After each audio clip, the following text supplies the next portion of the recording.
జై శ్రీరామ్. నమస్కారం అండి. 2026 నూతన ఆంగ్ల సంవత్సరాది మీన రాశి వాళ్ళ సంవత్సర ఫలితాలు ఎలా ఉన్నాయో తెలుసుకుంటూ వెళ్దాం. ముఖ్యంగా ఈ సంవత్సర ఫలితాలు అనేది ఏ ఆధారాన్ని బట్టి మనము చెప్పుకుంటున్నాము అంటే, సంవత్సర పొడవునా కూడా ఒకే రాశిలో సంచారం చేసే గ్రహాల ఆధారంతో మనం ఈ రాశి వాళ్ళకి ఫలానా ఫలితాలు అని చెప్పుకుంటున్నాం. అయితే ఆ దీర్ఘకాలికంగా సంవత్సర పొడవునా సంచారం చేసే గ్రహాలు ఎవరు అని తెలుసుకున్నట్లయితే శని, గురు, రాహు, కేతు ఈ 4 గ్రహాలు కూడా సంవత్సర పొడవునా కూడా ఒకే రాశిలోనే సంచారం చేస్తూ ఉంటారు. అయితే ఈ 2026వ సంవత్సరంలో ఈ 4 గ్రహాల ఒక మార్పులు ఏమైనా జరుగుతా ఉందా? ఈ మార్పుల వలన మీన రాశి వాళ్ళకి ఎలాంటి ఫలితాలు, ఏదైనా పాజిటివ్ ఉందా అని తెలుసుకుంటూ వెళ్దాం. ముఖ్యంగా ఈ 2026వ సంవత్సరంలో శని గ్రహ మార్పు ఏదైనా ఉందా అని తెలుసుకున్నట్లయితే శని గ్రహ వచ్చేసి శనిదేవుడు 2026వ సంవత్సరం పొడవున కూడా మొత్తానికి మీన రాశిలోనే సంచారం చేస్తూ ఉంటారు. అంటే శని గ్రహ మార్పు అయితే ఈ సంవత్సరం ఉండదు. ఇక రాహు కేతు గ్రహాల మార్పులు ఏదైనా ఉందా అని తెలుసుకున్నట్లయితే 2026 డిసెంబర్ 5వ తేదీ వరకు కూడా రాహు కేతు మార్పులు కూడా లేదు. యాజ్ ఇట్ ఈజ్ రాహు కుంభంలోనే సంచారం, ఇక కేతు సింహంలో సంచారం. అయితే 2026 డిసెంబర్ 5వ తేదీ తర్వాత రాహు మకరంలోకి అడుగుపెట్టబోతున్నారు. మకరంలోకి సంచారం ప్రారంభం చేస్తున్నారు. ఇక కేతు కర్కాటక రాశిలోకి సంచారం ప్రారంభం చేస్తున్నారు. ఇక గురువు గారి సంచారం ఏదైతే ఈ సంవత్సరం మారబోతుందో అని చూసుకున్నట్లయితే 2 రాశులని మారుతున్నారు. 2026 జూన్ 2వ తేదీ గురువు గారు కర్కాటక రాశిలోకి సంచారాన్ని ప్రారంభం చేస్తున్నారు. యాక్చువల్లీ ఒక రాశిలో 30 డిగ్రీలు ఉంటుంది. ఆ 30 డిగ్రీల ప్రయాణాన్ని చేయడానికి గురువు గారు సంవత్సరం తీసుకుంటారు. అలాంటిది 2026 జూన్ 2వ తేదీ కర్కాటక రాశిలోకి వచ్చి 2026 అక్టోబర్ 31వ తేదీ సింహంలోకి వచ్చేస్తున్నారు. అతిచార మార్గంలో కేవలం 5 మాసాలు కర్కాటక రాశిలో ఉండి వెంటనే సింహంలోకి రాబోతున్నారు. ఈ మొత్తానికి శని మార్పు లేదు. రాహుకేతులు సంవత్సరం ఎండింగ్ లో డిసెంబర్ 5వ తేదీలో మారుతున్నారు. ఇక గురువు గారు మార్పుల వలన ఈ మీనరాశి వాళ్ళకి చూడండి, మీనరాశి వాళ్ళకి జన్మశని జరుగుతా ఉంది. జన్మశని అంటే ఏంటి? చంద్రుడు ఎక్కడైతే ఉంటాడో అది మనది రాశి. అలాంటిది చంద్రుడు అంటే ఏంటి? మనస్సు కారకుడు, మాతృకారకుడు.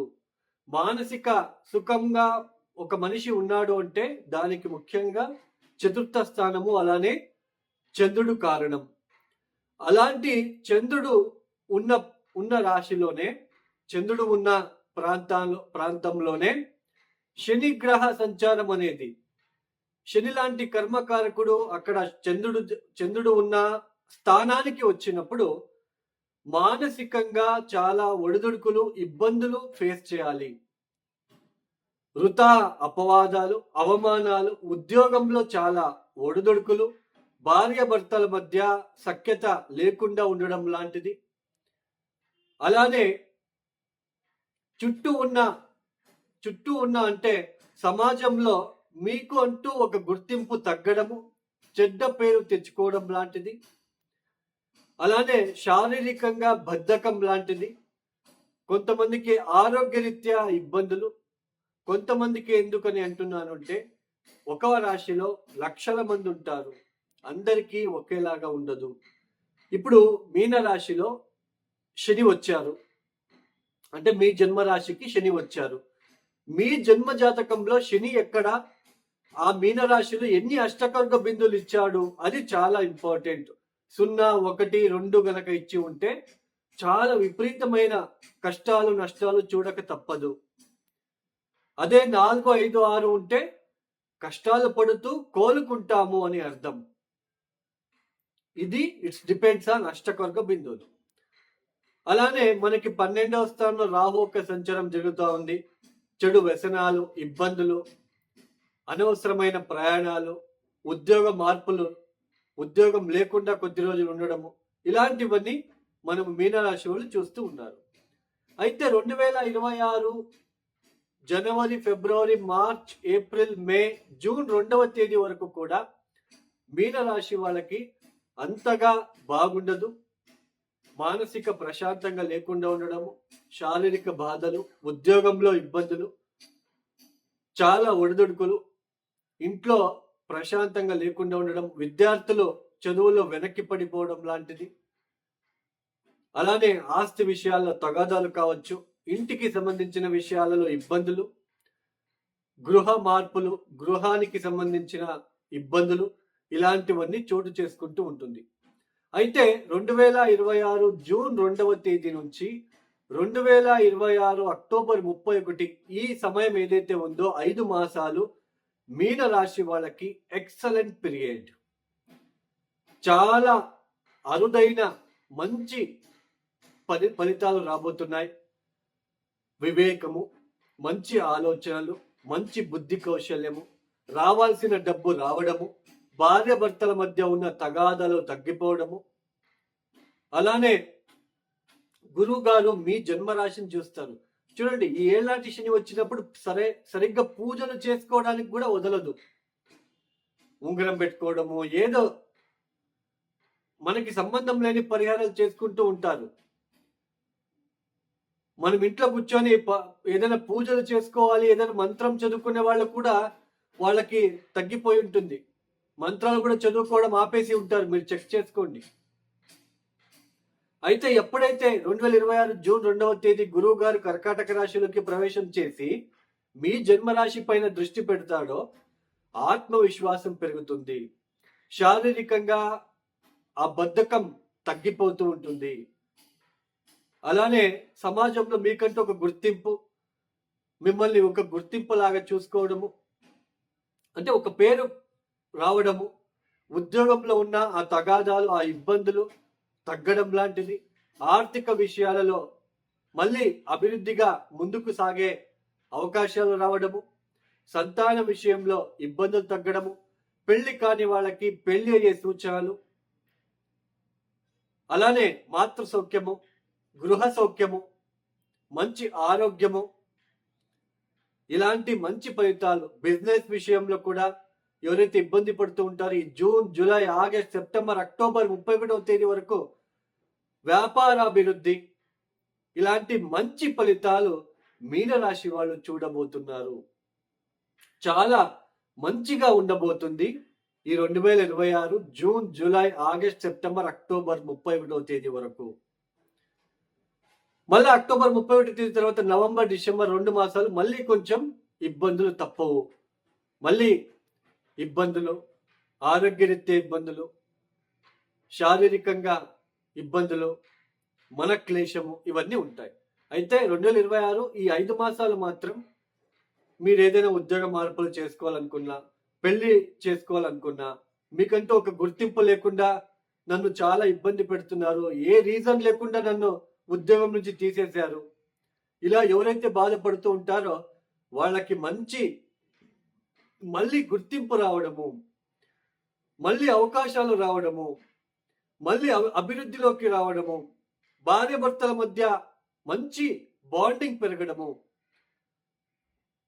అలానే మీనరాశిలో పుట్టిన స్త్రీలు ఎవరైనా ఉన్నట్లు కనుక అయితే వాళ్ళకి వాళ్ళ భర్త నుంచి మంచి పీస్ దొరకడము, వాళ్ళు మిమ్మల్ని బాగా చూసుకోవడము, ఇలా మంచి మంచి ఫలితాలు, సంతానం ద్వారా మంచి పేరు ప్రఖ్యాతలు రావడము, ఇలా కాస్త మంచి ఫలితాలు రాబోతున్నాయి.